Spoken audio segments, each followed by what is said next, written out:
আল্লাহ রাব্বুল আলামিন কোরআনে কারীমের ভিতরে সূরা নিসার 41 নম্বর আয়াতে কারিমায় সুন্দর করে জানিয়ে দিয়েছেন, ফাকাইফা ইযা জিনা মিন কুল্লি উম্মাতিন বিশাহিদ ওয়া জিনা বিকা আলা হাউলাই শাহীদ।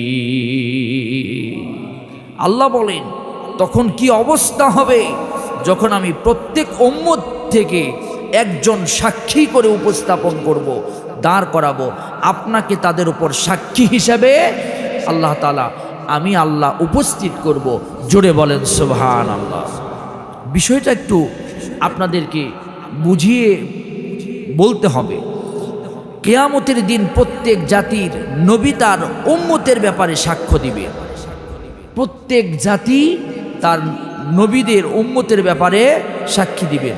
আমাদের নবী মুহাম্মদুর রাসূলুল্লাহ সাল্লাল্লাহু আলাইহি সাল্লাম উম্মতের ব্যাপারে সাক্ষী দিবেন, এবং যে উম্মতের ব্যাপারে সাক্ষী দিবেন ওই উম্মত আল্লাহর জান্নাতে চলে যাবে। এখন পক্ষে এবং বিপক্ষে আছে। কিয়ামতের দিনের একটি ঘটনা আপনাদের কাছে বর্ণনা করি। হাদিসের ভিতরে এসেছে, রাসূল করিম সাল্লাল্লাহু আলাইহি ওয়াসাল্লাম বলেন, কিয়ামতের দিন নূহ আলাইহিস সালাতু ওয়াসসালামকে তার উম্মত সম্পর্কে জিজ্ঞাসা করা হবে। তারা অস্বীকার করবে। হযরতে নূহ আলাইহিস সালাম সম্পর্কে উম্মতকে বলা হবে যে হযরতে নূহ কি তোমাদের কাছে দাওয়াত দিয়েছে? সব উম্মতেরা সেদিন নূহ আলাইহিস সালামের বলবে, না, নূহ আমাদের কাছে দাওয়াত দেয়নি। সব কিছু অস্বীকার করবে উম্মতের। হযরতে নূহ আলাইহিস সালাতু ওয়াসসালাম অবাক হয়ে যাবে। কি হলো? 950 বছর আমি দাওয়াত দিয়েছি, লাইলা ওয়া নাহার, দিন এবং রাতকে একত্রিত করে দাওয়াত দিয়েছি, আমার প্রতি তারা ঈমান আনেনি। আজকে কিয়ামতের দিন আল্লাহর কাছে তারা মিথ্যা কথা উপস্থাপন করছে। আল্লাহ পাক বলবেন, নূহ তোমার কি আর কোনো সাক্ষী আছে? হযরতে নূহ বলবেন, আমার সাক্ষী হচ্ছে উম্মতে মুহাম্মাদি। উম্মতে মুহাম্মাদিদেরকে জিজ্ঞাসা করা হবে, নূহ আলাইহিস সালাতু ওয়াস সালাম কি পৃথিবীতে দাওয়াত দিয়েছেন? উম্মতে মুহাম্মাদিরা বলবেন, হ্যাঁ, লাইলা ওয়া নাহার, আমরা দিন রাত একত্রিত করে তারা দাওয়াত দিয়েছে। কি হবে? এরকম দাওয়াত দিয়েছে, দিন এবং রাত একত্রিত করে যে দাওয়াত দিয়েছে, এই দাওয়াতকে একত্রিত করে দাওয়াত দিয়েছে, তোমরা কোথায় পাইলা? মুহাম্মদুর রাসূলুল্লাহ সাল্লাল্লাহু আলাইহি সাল্লামের উম্মতেরা বলবেন, আল্লাহ পাকের নবীর উপরে কোরআন নাজিল হয়েছে। এই কোরআনের ভিতরে সূরা নূহ নামে একটি সূরা আল্লাহ পাক নাজিল করেছিলেন। এই সূরাতে আল্লাহ পাক নিজেই বর্ণনা করেছেন, লাইলা ওয়া নাহার, দিন এবং রাত্রি থেকে একত্রিত করে 950 বছর হযরতে নূহ আলাইহিস সালাতু ওয়াস সালাম দাওয়াত দিয়েছে। আমার নবী, বিশ্ব নবী সার্টিফিকেট দিবেন, হযরতে নূহ এই দুনিয়াতে দাওয়াত দিয়েছে। আল্লাহ পাক তার সাক্ষীতে হযরতে নূহ আলাইহিস সালাতু ওয়াস সালামকে পার করে দিবেন। জোরে বলেন সুবহানাল্লাহ। অন্য একটি বর্ণনা এসেছে, আরেকটি বর্ণনাতে এসেছে, রাসূল করিম সাল্লাল্লাহু আলাইহি ওয়াসাল্লাম হযরতে নূহ আলাইহিস সালাতু ওয়াস সালামের তার দায়িত্ব পালন করেছিলেন। এ সাক্ষী দিতে গিয়ে আল্লাহ পাকের নবী কোরআন শরীফের আয়াত উঠিয়ে ধরবেন, وَكَذَلِكَ جَعَلْنَاكُمْ أُمَّةً وَسَطًا لِتَكُونُوا شُهَدَاءَ عَلَى النَّاسِ وَيَكُونَ الرَّسُولُ عَلَيْكُمْ شَهِيدًا। এভাবেই আমি তাদেরকে মধ্যমপন্থী জাতি করেছি, যাতে তোমরা মানুষের উপর সাক্ষী হও এবং রাসূল সাল্লাল্লাহু আলাইহি সাল্লাম তোমাদের উপরে সাক্ষী হয়। জোরে বলেন সুবহানাল্লাহ। এটা বুখারী মুসলিমের হাদিস। অন্য রাসূলকে কেন শাহেদ করে সাক্ষীদাতা হিসেবে প্রেরণ করা হয়েছে? রাসূল সাল্লাল্লাহু আলাইহি সাল্লাম আল্লাহর বাণী পৌঁছে দেওয়ার সাক্ষ্য হবেন। নবুয়ত লাভ করার পর আমার নবী এই দাওয়াতগুলো মানুষের মাঝে পৌঁছিয়ে দিয়েছিলেন। এই সাক্ষী কিয়ামতের দিন আমার নবী উপস্থাপন করবেন। 3 নাম্বার হচ্ছে বিদায় হজের ঐতিহাসিক ভাষণে আমার নবী বলেছিলেন, আমি কি তোমাদের মাঝে দিন প্রচার করতে পেরেছি? সব কিছু সুন্দরভাবে পৌঁছায় দিতে পেরেছি? সবাই বলেছিলেন কলু বালা, হ্যাঁ নবী, আপনি আমাদের কাছে সব পৌঁছায় দিতে পেরেছিলেন। নবী আল্লাহকে সাক্ষ্য রেখে বলবেন, আল্লাহর আকাশের দিকে আঙ্গুলে তুলে বলবেন, হে আল্লাহ, আপনি সাক্ষী, আপনি সাক্ষী, আপনি সাক্ষী থাকুন। আমার নবী সেদিন আল্লাহকে সাক্ষী রেখে আমাদের কাছে দিন প্রচারের ব্যাপারে আল্লাহর কাছে পেশ করবেন। জোরে বলেন সুবহানাল্লাহ। এরপরে কিয়ামতের দিন রাসূল তার উম্মতের ব্যাপারে সাক্ষ্য দিবেন। রাসূলের উম্মতের ব্যাপারে কিয়ামতের দিন আমার নবী নিজেই সাক্ষ্য দিয়ে তাদেরকে জান্নাতে নিবেন। জোরে বলেন সুবহানাল্লাহ। কোরআনে কারীমে আল্লাহ পাক বলেন, সেদিন আমি প্রত্যেক জাতির মধ্য থেকে তাদের বিরুদ্ধে একজন সাক্ষী উপস্থাপিত করব। সেই সাক্ষী কি করবে? ওয়াজিনা বিকা শাহিদ আলা হাউলাই, এবং আপনাকে তাদের বিরুদ্ধে সাক্ষী হিসাবে দাঁড় করব।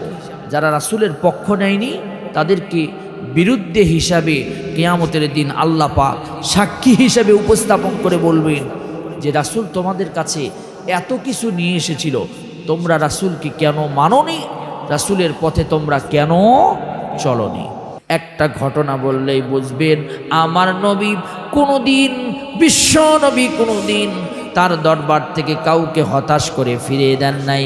এমন কি নবীর কাছে যদি কোনো ভিক্ষুক এসে বলছে ওয়া আম্মাস সাইলা ফালা তানহার, আমার নবী নিজের কাছে টাকা পয়সা না থাকলেও আল্লাহর নবী তার সাহাবীর কাছ থেকে কর্জে হাসানা নিয়ে আমার নবী ওই ভিক্ষুককে সুন্দরভাবে বিদায় করেছে।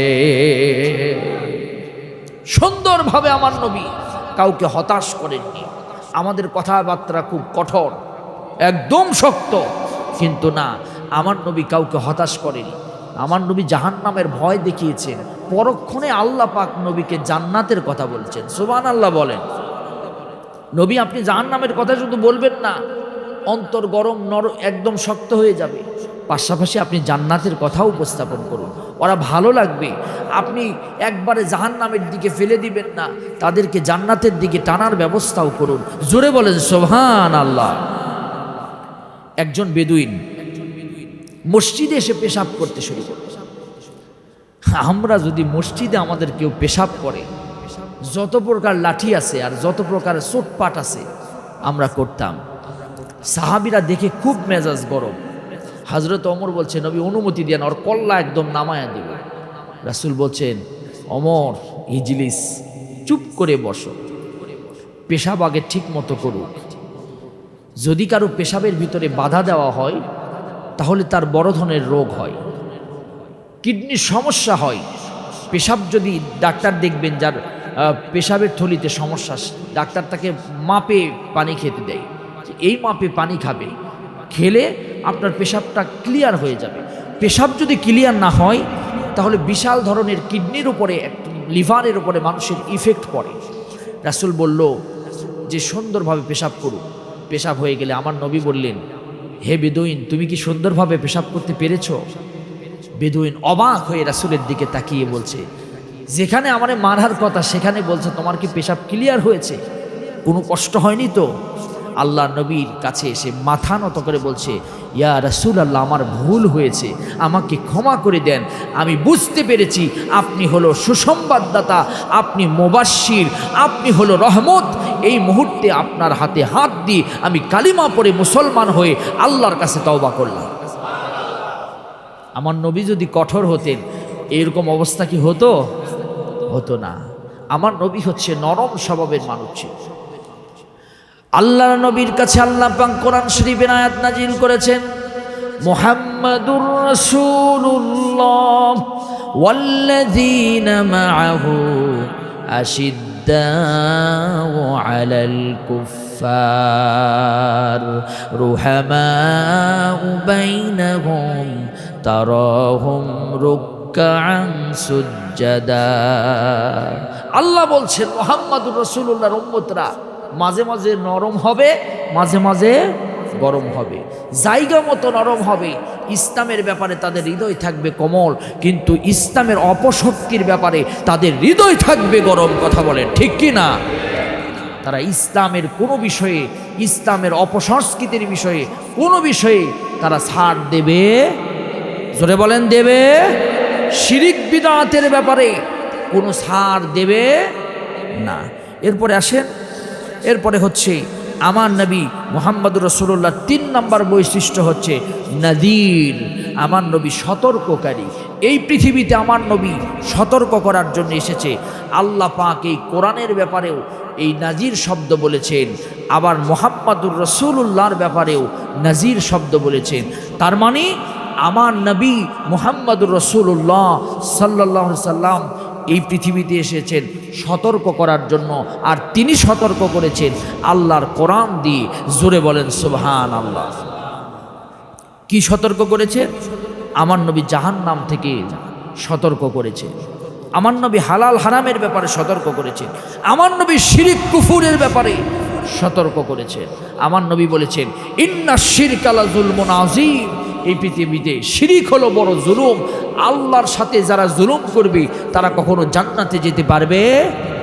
আল্লাহ ছাড়া অন্য কোনো মানুষের পায়ে সেজদা করা যাবে? আমার নবী এগুলোর দাওয়াত দিয়েছেন। আল্লাহ ছাড়া এই পৃথিবীতে কারো কাছে চাওয়া যাবে না। আল্লাহ ছাড়া এই পৃথিবীর কাউকে ভয় করা যাবে? আল্লাহ পাকের নবী সতর্ক করেছেন। আল্লাহ, ওটা আরেকদিন বলবো, আজকে একটু শেষ করে নিই। পায়ে ধরে যে সালাম করে, এই সালামের ব্যাপারে আমরা আল্লাহ ছাড়া কারো কাছে মাথা নত করতে পারিবই? জোরে বলেন পারি? অনেকে মাথা নোয়া পায়ে সালাম করে, এটা ইসলামের দৃষ্টিতে জায়েজ নয়। এটা করা শিরকের পর্যায়ে চলে যায়। কারণ আমরা একজনের কদমে সেজদা দিব, তিনি কে? তারও বিস্তারিত অন্যদিন বলবো ইনশাল্লাহ।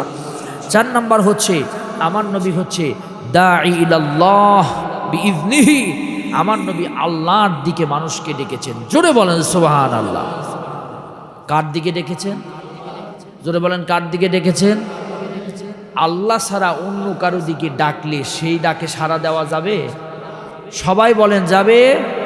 যদি ইমাম সাহেবও ডাকে সেই ডাকে কি সাড়া দেওয়া যাবে?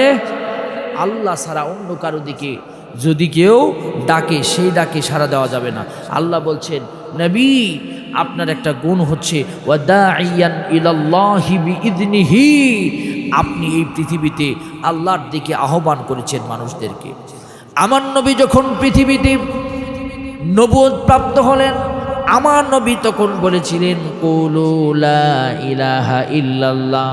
তোমরা আল্লাহ ছাড়া অন্য কারো ইবাদত করবে না, আল্লাহ ছাড়া কাউকে রব ভাববে না, আল্লাহ ছাড়া কাকে মাবুদ ভাববে না। আর আমি আল্লাহর পক্ষ থেকে প্রেরিত মুহাম্মদ, আমি আল্লাহর পক্ষ থেকে প্রেরিত রাসূল। এখানে রাসূল করিম সাল্লাল্লাহু আলাইহি সাল্লামকে আল্লাহ দাঈ ইলাল্লাহ বলেছেন।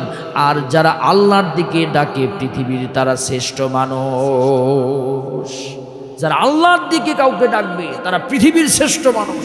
জোরে বলেন সুবহানাল্লাহ। আমি বলি নাই, আল্লাহর কোরআন বলেছেন ওয়ামান আহসানু কাওলাম মিম্মান দাআ ইলাল্লাহ।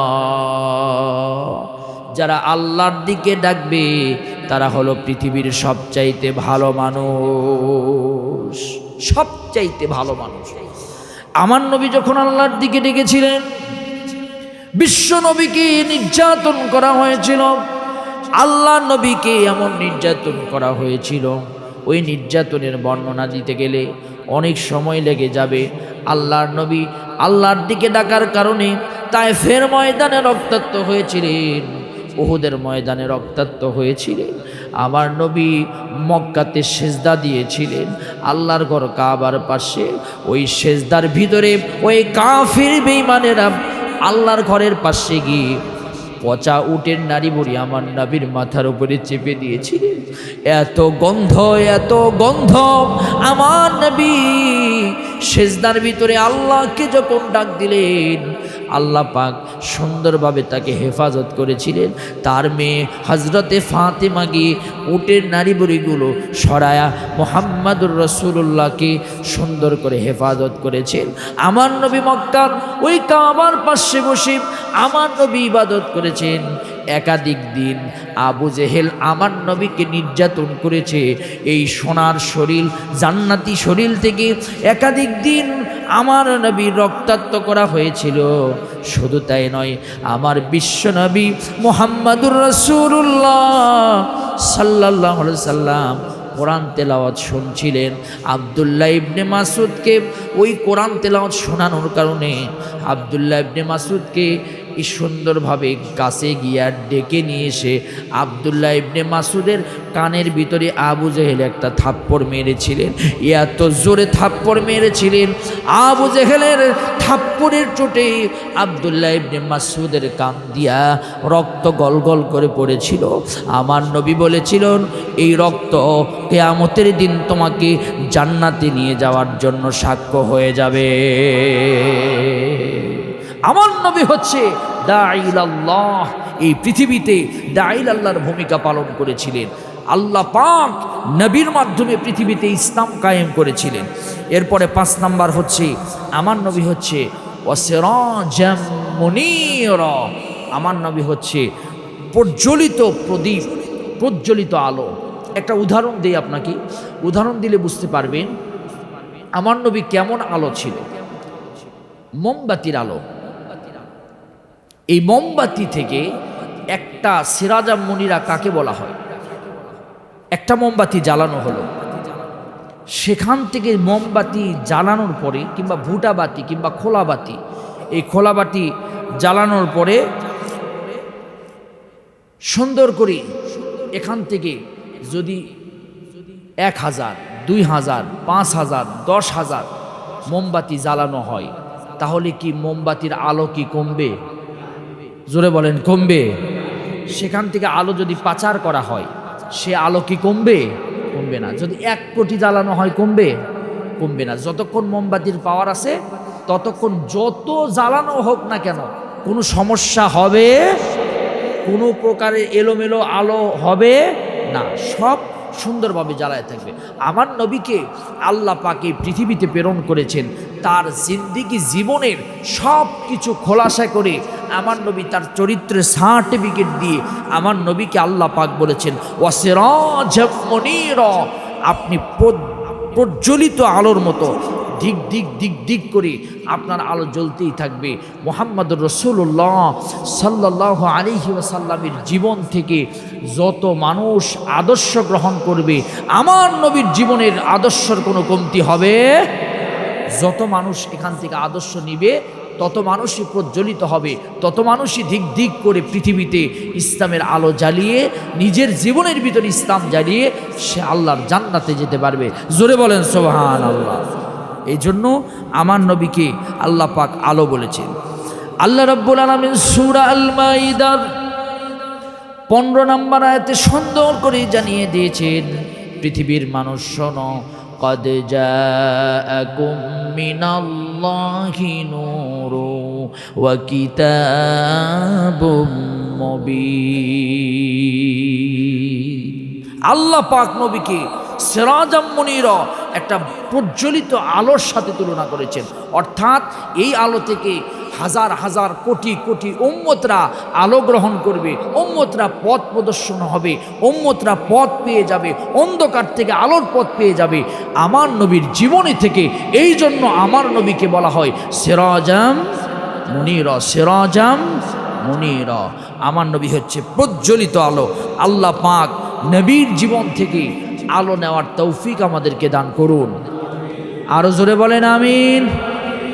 এখন অন্ধকার থেকে আলোর পৃথিবী, রাসূল নবুয়ত লাভ করেন, তখন আরবের সমাজ ছিল শিরিকে ভরা, কন্যা সন্তানকে হত্যা করা হতো, একটা অন্ধকার সমাজ ছিল। এরপর মদ জোয়ার প্রচলন ছিল, গোত্র গোত্র মারামারি ছিল, একটা গোত্র আর একটা গোত্রের সাথে মারামারি 40 বছর ধরে লাগায় থাকতো, বিরতি দিত, আবার শুরু হতো, ঘোষণা দিয়ে মারামারি হতো। দুর্বলদের উপরে সবলদের অত্যাচার, এবং গরিবদেরকে ডেকে নিয়ে এসে তাদেরকে ধর্ষণ করা হতো, এরপরে ইচ্ছা করলে হত্যা করে ফেলা হতো। সন্তানের কোনো মর্যাদা ছিল না, স্ত্রীর কোনো মর্যাদা ছিল না। এই অন্ধকার সমাজে আমার নবী এসেছিলেন সিরাজাম মুনীরা, প্রজ্বলিত আলো হয়ে।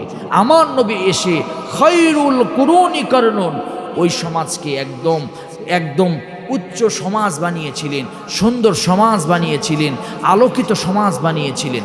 তাহলে আমরাও যদি নবীর জীবন অনুকরণ করি, আমাদেরকেও আলোকিত করবেন কে?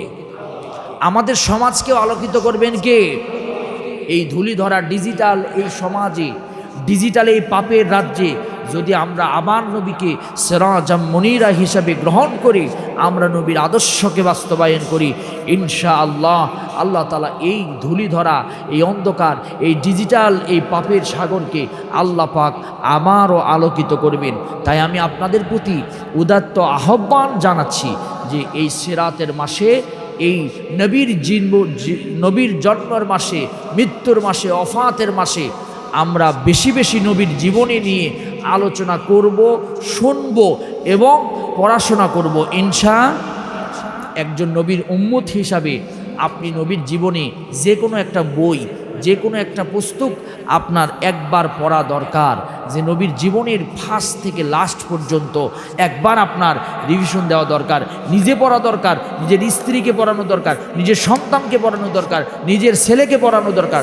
তাহলে আমার ছেলে সিরাজাম মুনীরা থেকে উপকৃত হবে, আমার ছেলে নবীর আদর্শ থেকে উপকৃত হয়ে অন্য পথে না যেয়ে আল্লাহ পাকের এই জমিনে আমার নবীর অনুসরণ করে বেঁচে থাকবে, 5 ওয়াক্ত নামাজি হবে। আমার নবীর কষ্টের জীবনীগুলো শুনে তার হৃদয়ের ভিতরে একটা আবেগ কাজ করবে, আমার নবীর চরিত্রের বিভিন্ন সাইড দেখে তার ভিতরে একটা আবেগ কাজ করবে। আমরা কি এ কাজ করতে পারবো ইনশাল্লাহ? আমার স্ত্রীকে, আমার সন্তানকে দরকার হলে সবাই মিলে গ্রুপ স্টাডি করেন, সবাই মিলে বসে 2 পৃষ্ঠা 5 পৃষ্ঠা 10 পৃষ্ঠা করে পড়তে থাকেন, কোরআন পড়বেন, হাদিস পড়বেন, সাথে সাথে আমার নবীর জীবনেও পড়বেন, ইনশাল্লাহ উপকার হবে ইনশাআল্লাহ। আল্লাহ আমাদেরকে তৌফিক দান করুন, বলেন আমিন। আল্লাহ আমাদেরকে নবীর জীবনী অনুসরণ করি আল্লাহ তাআলা চলার তৌফিক দান করুন, বলেন আমিন।